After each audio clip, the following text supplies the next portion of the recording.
saya Santi akan membawakan materi mengenai manajemen risiko bisnis. Nah, pertama-tama kita harus mengetahui apa sih manajemen risiko bisnis itu?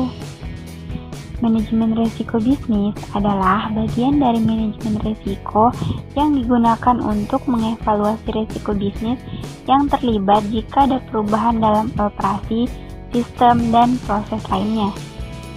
Selanjutnya, proses manajemen risiko. Nah, proses manajemen risiko tersebut melibatkan 4 proses.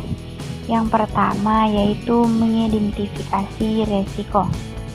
Nah, apa sih yang dimaksud dengan mengidentifikasi risiko?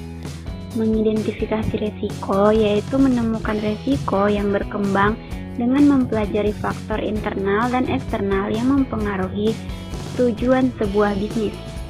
Yang kedua, menganalisis risiko. Menganalisis risiko dalam hal ini mencangkup kalibrasi dan jika mungkin pembuatan distribusi probabilitas hasil untuk setiap risiko material. Selanjutnya yang ketiga yaitu menanggapi risiko. Dalam proses ketiga ini yaitu menanggapi risiko setelah mengidentifikasi dan menganalisis potensi risiko, strategi yang tepat perlu dimasukkan, baik dengan membangun proses baru atau menghilangkannya, tergantung pada jenis dan tingkat keparahan risiko yang dimaksud. Selanjutnya, yang keempat atau terakhir, memantau risiko dan peluang. Selanjutnya, pada proses keempat ini atau yang terakhir, selain terus mengukur risiko dan peluang lingkungan bisnis, kita juga harus terus memeriksa kinerja strategi manajemen.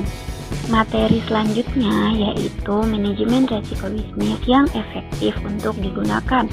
Ada 3 yaitu semakin penting untuk kesuksesan bisnis apapun saat ini. Yang kedua, diperlukan untuk pendekatan yang konsisten sesuai dengan organisasi. Yang ketiga ataupun yang terakhir, organisasi yang penuh semangat menginterpretasikan hasil proses penilaian risiko. Mereka menetapkan dasar dari program yang akan dijalankan. Selanjutnya, ada beberapa manfaat yang bisa didapatkan ketika sebuah perusahaan melakukan manajemen risiko bisnis. Di antaranya yaitu ada 3. Pertama, sebagai bahan evaluasi dan keputusan bisnis. Kedua, meningkatkan produktivitas dan keuntungan. Dan yang terakhir ataupun yang ketiga yaitu memudahkan estimasi biaya.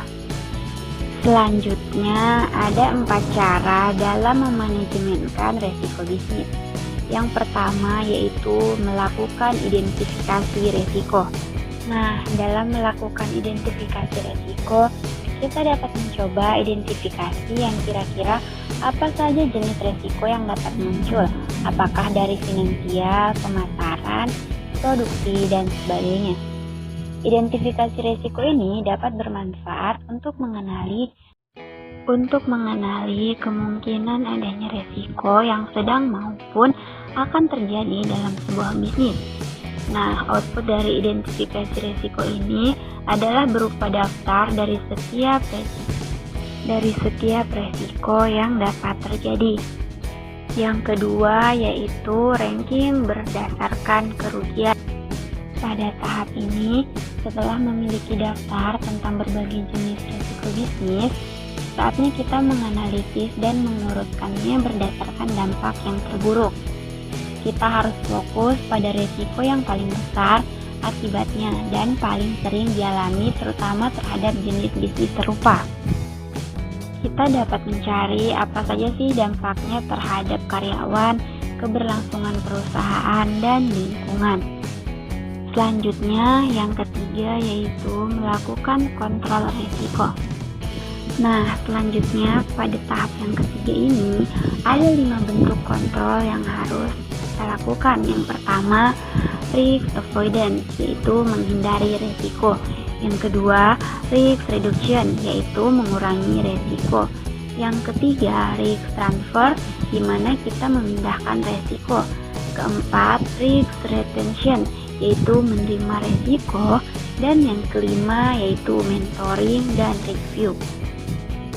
Pada tahap keempat ataupun yang terakhir yaitu mentoring dan review.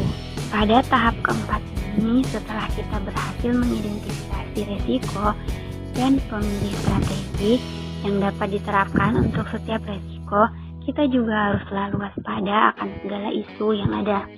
Karena sebuah isu dapat menjadi resiko yang sebenarnya dan mendatangkan krisis. Oleh karena itu, kita harus mengevaluasi dan merevolusi apakah tindakan tersebut berhasil sesuai yang direncanakan atau tidak. Baiklah teman-teman, itu saja materi yang dapat disampaikan. Kurang lebihnya mohon dimaafkan.